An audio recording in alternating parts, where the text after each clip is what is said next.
새해 복 많이 받으십시오. 경자년이라는 뜻이 올해가 지혜죠. 단정하게 지띠인데 흰지라는 뜻이라고요.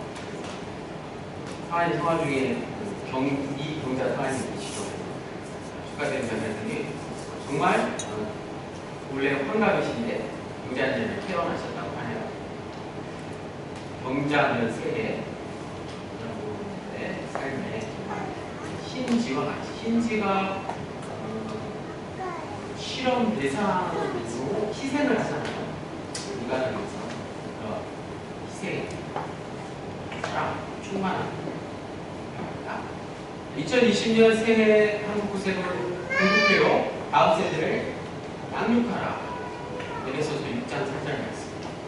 작년 표와 달라진 점은 다음 세대를 세워가라 해서 양육하라로 바뀐 것이죠. 다 같이 성경을 찾아보겠습니다. 316페이지 에베소서 6장 4절. 올한해 구세군의 표 기억하시고 성경을 암송했으면 좋겠습니다. 에베소서 6장 4절 다 같이 읽겠습니다. 시작. 또 아비들아 너희 자녀를 노엽게 하지 말고 오직 주의 교훈과 훈계로 양육하라.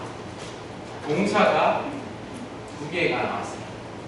이 문장을 영어 성경으로 보니까 세미콜론이라는 문장 구호 아시나요? 두 문장, 동사가 두 개니까 두 문장을 세미콜론으로 본격으로 구분하고 있습니다. 즉, 자녀를 양육하라라는 뜻과 앞에 있는 동사가 뭐죠? 자녀를 노엽게 하지 말라 라는 동사가 같은 뜻이라는 거죠.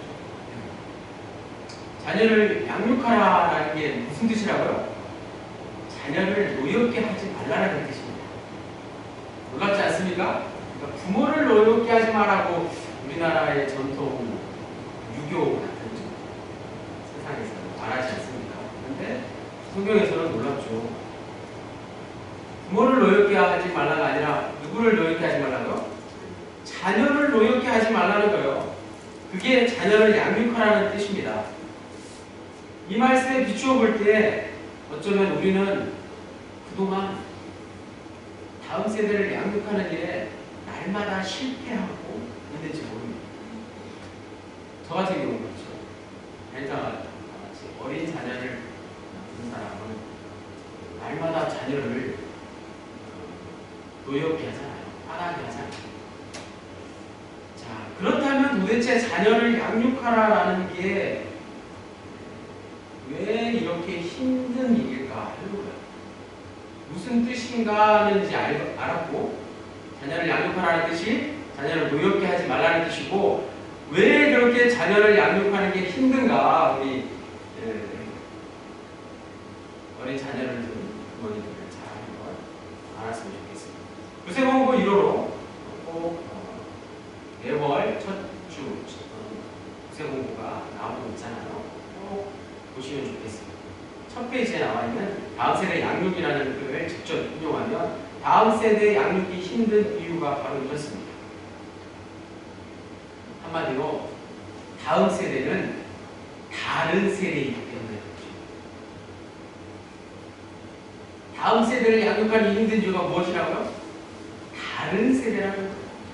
다른 세대. 우리와는 다른 세대이기 때문에 다음 세대를 양육하는 게 힘들다는 말씀입니다. 구약 사사기 2장 10절에 나오는 다른 세대라는 용어가 있었죠. 읽어드리겠습니다. 그 세대의 사람도 다 그 조상들에게로 돌아갔고 그 후에 일어난 다른 세대는 여호와를 알지 못하며 여호와께서 이스라엘을 위하여 행하신 일도 알지 못하였더라. 구약 성경에 다음 세대라고 나오지 않고 다른 세대라는 단어가 나옵니다. 이처럼 한 세대가 삶의 체험과 역사적 경험에서 얻은 지식과 교훈이 애석하게도 다른 세대로 완전하게 전달되지 않는 단절 상황이 발생한다는 직접 인용해서 말씀드리죠. 인생의 중요도와 삶의 구심점의 이동과 차이가 발생한다는 것입니다. 게다가 동일한 역사적 경험을 할 수 없다는 점도 간과해서는 안 됩니다. 한번 흘러간 강물에 두 번 발을 담그지 못하는 것입니다. 그렇죠? 강물은 흘러가면 내가 담근 그 물은 저 아래로 내려가면 없잖아요. 자녀 세대는 부모 세대가 살아온 시대를 동일하게 경험할 수 없기 때문에 경험치가 다를 수밖에 없으며 우리 믿는 자들에게 신앙의 필요성도 같을 수 없다는 것입니다. 여기에 바로 다음 세대 양육에 어려움이 있고 어떤 무언가 다른 기술이 필요하다는 것을 알게 됩니다. 다음 세대를 양육하라는 2020년 한국 구세군의 군국 표어를 달성하기 위해서 우리는 작년과 동일하게 공동체라는 단어 하나만 붙였습니다. 하나님의 소유된 자녀, 공동체. 베드로전서 2장 9절 본문을 그대로 정했습니다. 그리고 교회력이 정한 오늘 요한복음 1장 10절에서 18절 말씀을 통해서 우리가 우리 교회의 목표를 달성하기 위한 첫 발걸음을 지금부터 내딛고자 합니다. 천리길도 한 걸음라는 말이 있듯이 다음 세대 양육이라는 목적지에 도착하기 위한 여정을 지금부터 시작하겠습니다. 자, 오늘 본문 앞부분 요한복음 1장 1절에서 9절까지 우리가 잘 아는 예수님의 성육신 사건에 대한 영상을 보기 위해서 불을 끄니까 이 위에서 바라보니까 놀라운 현상이 하나 발견됐어요. 조명이 말고 바깥에서 저기 커튼 사이로 가느다란 빛이 선명하게 들어오는 것을 볼 수 있습니다. 빛이란 바로 이런 것이죠. 빛은 어둠을 순식간에 사라지게 하는 것이죠. 그런데 안타까운 것은 빛이 있음에도 불구하고 인간은 여전히 어둠 속에 어둠을 좋아하는 인간의 본성이 있다는 것이죠. 빛이 세상을 비추었으나 세상은 그리스도를 영접하지 않습니다. 여기서 세상이란 문맥상 유대인들을 의미합니다. 그들은 마땅히 유일하신 하나님이 이 세상에 계셨던 사실을 몰랐습니다. 몰랐다는 말은 정보를 몰랐다는 게 아니라 중요성을 깨닫지 못했다는 좀 더 차원 높은 것을 뜻하죠. 빛이신 그리스도가 세상에 계셨으나 세상은 그분을 알아보지 못했다, 경험하지 못하고 깨닫지 못했다는 그것을 영접하지 못했다고 오늘 본문은 말씀하고 있습니다. 왜 그랬을까요? 왜 도대체 빛을 이렇게 환한 빛을 알아보지 못하고 하나님의 아들이신 예수님을 알아보지 못했을까? 앞서 말씀드린 대로 죄로 인한 어둠에 빠져 있었기 때문이죠. 그냥 빠져 있는 게 아니라 아주 깊이 몸을 담고 있었기 때문입니다. 어둠은 이처럼 우리의 모든 이성을 흐리게 하고 마비시켜서 올바른 판단을 하지 못하게 하는 것이죠. 어둠에 속한 세상에서 우리가 잊고 사는 게 무엇입니까? 이 질문에 대한 대답을 분명히 알기 원합니다. 어둠 속에 살아가는 우리가 잊고 사는 게 무엇인가? 가장 중요한 걸 하나 잊고 사는 것. 화면에 있는 제목이 될 수 있죠. 11절 말씀, 자기 땅에 오매 자기 백성이 영접하지 아니하였으나, 여기서 자기 땅과 자기 백성이라는 표현을 잘 보십시오. 모두가 소유격이 강조되고 있는 말들입니다. 이는 땅과 백성의 소유권이 어디에 있다고요? 사람에게 있지 않고 하나님, 예수님이었다는 뜻입니다. 예수님이 하나님과 동일한 창조의 주체로서 말씀에 의해 창조된 모든 것에 대한 소유권을 가지고 있다는 말씀이죠. 그래서 우리가 교회에서 흔히 말하는 땅끝까지 복음을 전하라 말씀도 땅에 대한 소유권이 누구에게 있냐를 분명히 인식할 때 가능한 말이 되는 것이죠. 땅끝까지가 하나님의 소유이기 때문에 당연히 우리는 하나님의 복음을 땅끝까지 전해야 된다는 뜻이 달려있는 거죠.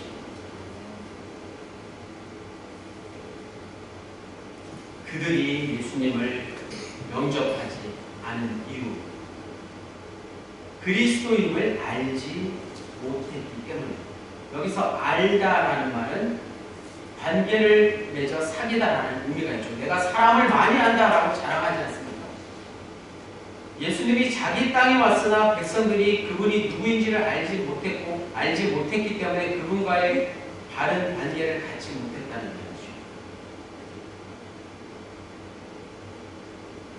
이 말씀은 유대인들에게 매우 치명적인 메시지 아니겠습니까? 왜냐하면 유대인들이란 누구입니까?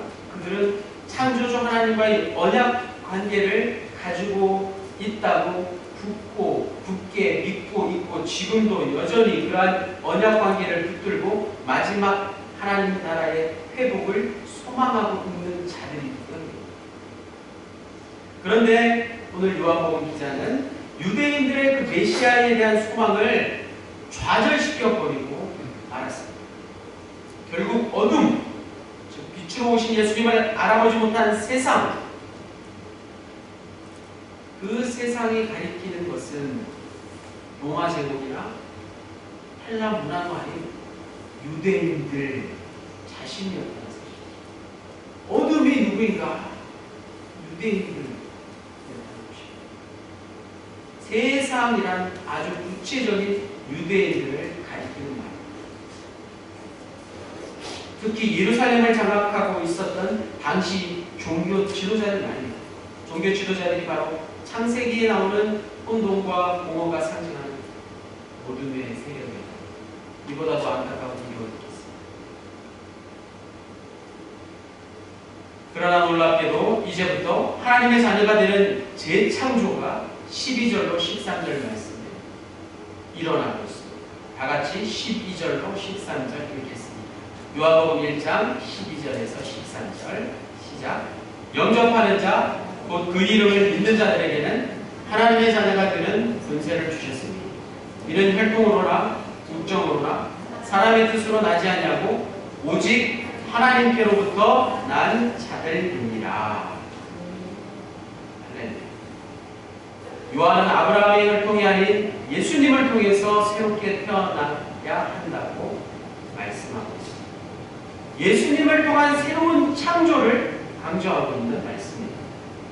그래서 요한은 이 대목에서 하나님의 백성이 아니라 하나님의 자녀라고 말하고 있는 것이죠.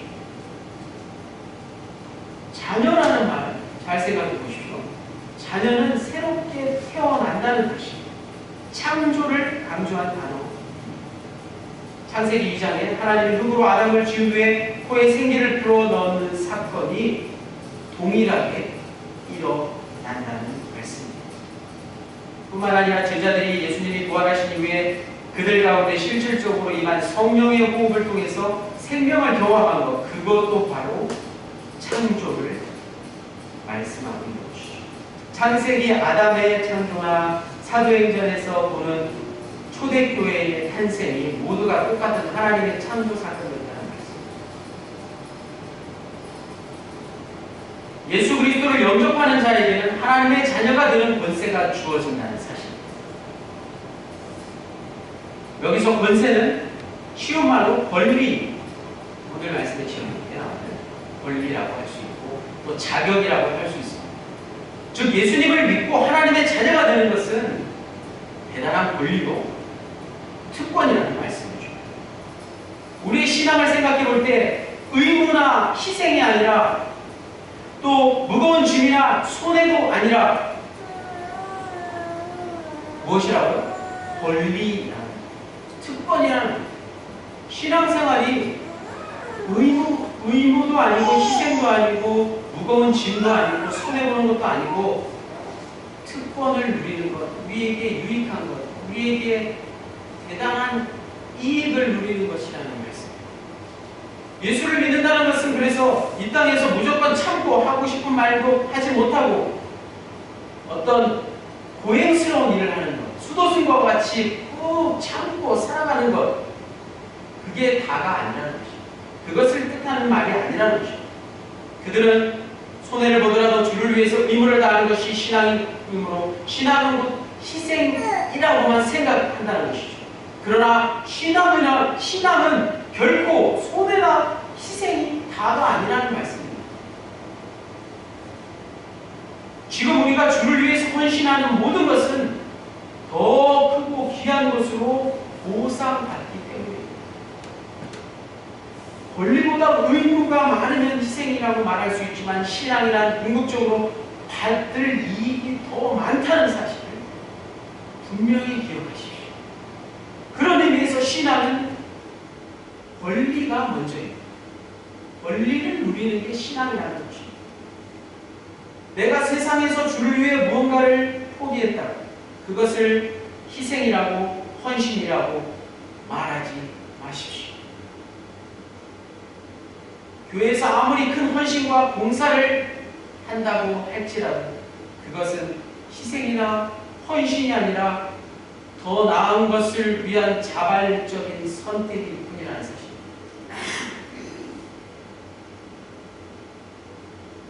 (14절) 말씀이 육신이 되어 우리 가운데 거하시네 우리가 그의 영광을 보니 하나님의 독생자의 영광이요 은혜와 진리가 충만하더라. 은혜와 진리가 충만하더라. 말씀이신 그리스도가 이 땅에 오셨을 때 그분의 사역을 요약한 두 단어가 바로 14절에 이어서 17절에 반복되는 무엇이죠? 은혜와 진리입니다. 은혜와 진리. 굉장히 귀한 말씀입니다.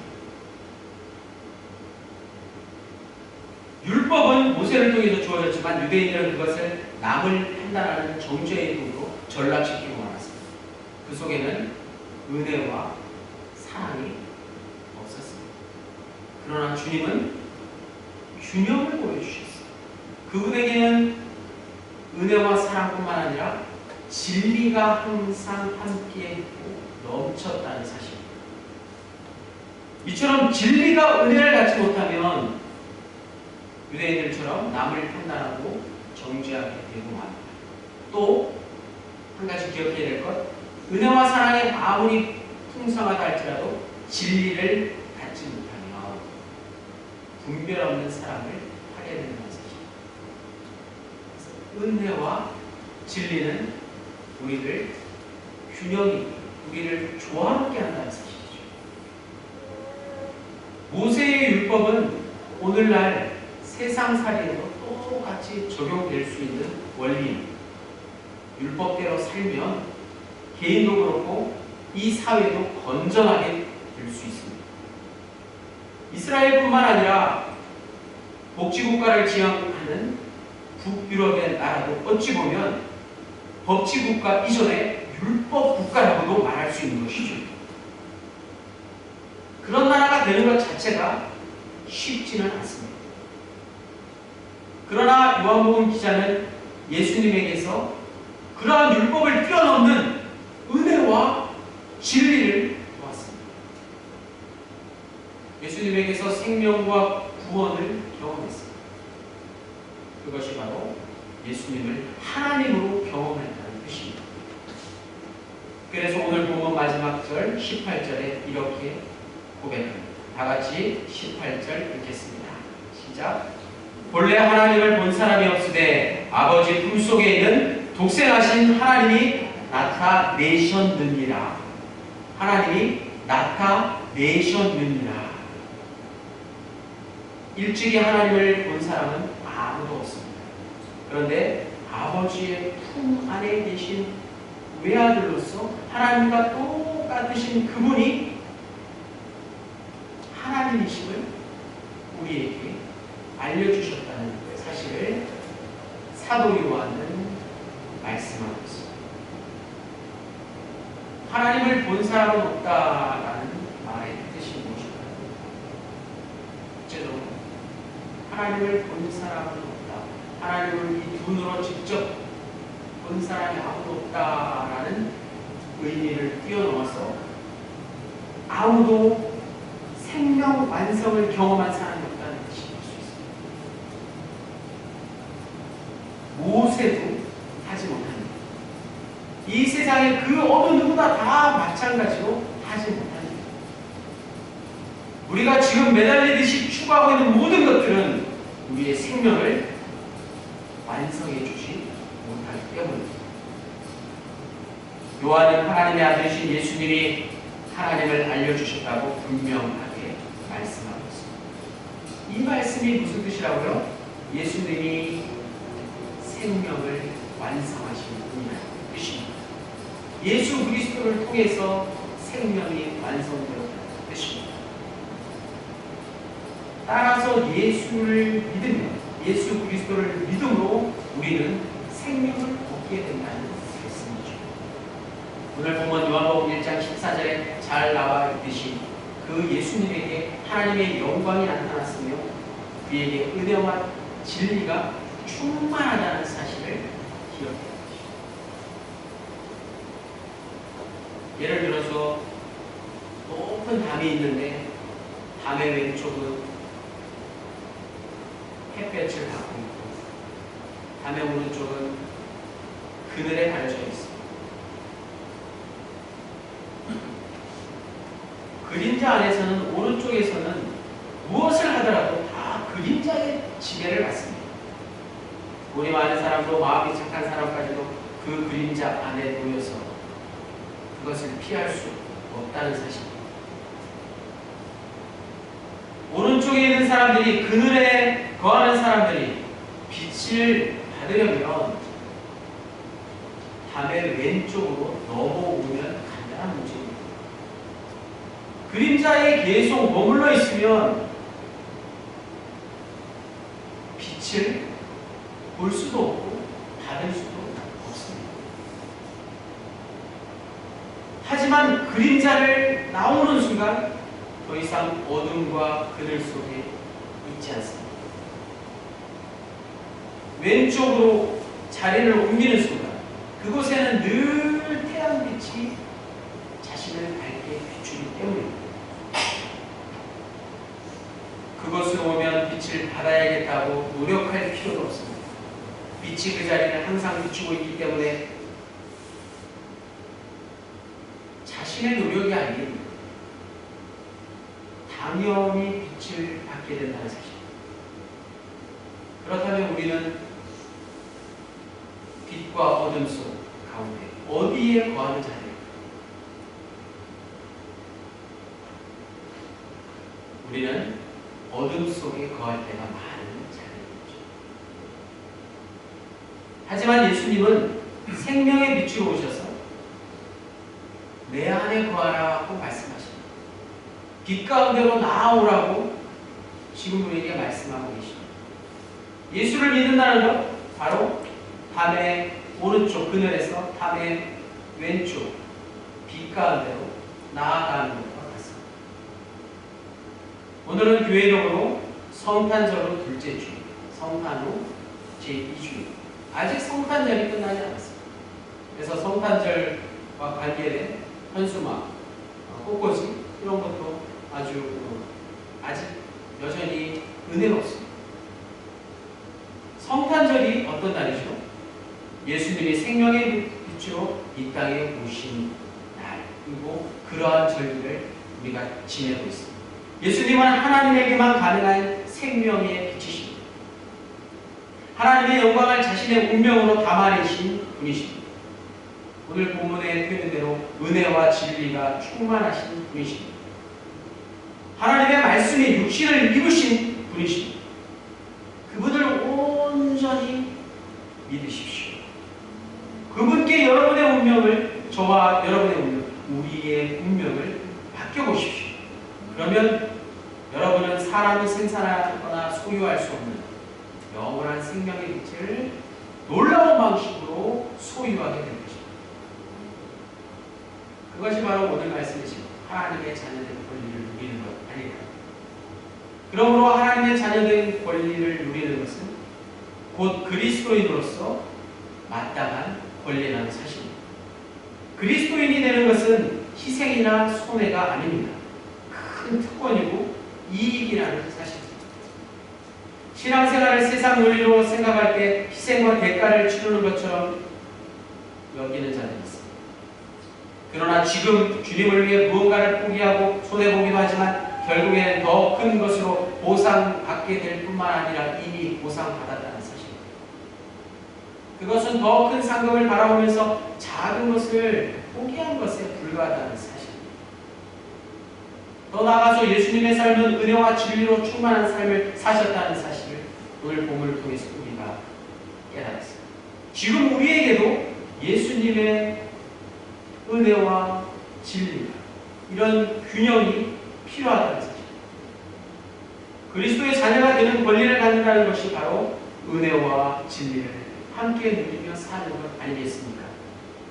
아무런 자격 없는 내게 주님을 영접함으로써, 주님과 사귀고 교제함으로써 하나님의 자녀가 되는 권리를 누리게 하셨으니 그 은혜를 마음껏 풍성히 누리며 그 특권을 세상 가운데 전하며 살기를 원합니다.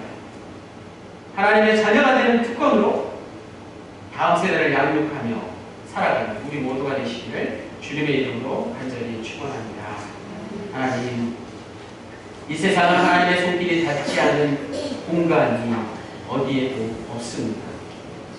이 세상은 하나님의 거함이 존재하지 않는 시간도 없습니다. 세상을 비추는 햇빛도 하나님의 손길이고 죽음과 같은 두려움이 지배하는 순간도 영원하신 하나님의 시간에 속한다는 사실을 믿습니다. 이제 우리와 생각이 다른 세대, 다음 세대를 하나님의 자녀가 되는 특권으로 양육할 수 있기를 간절히 빌고 원하오며 생명의 주 예수 그리스도의 이름으로 기도하였습니다. 예.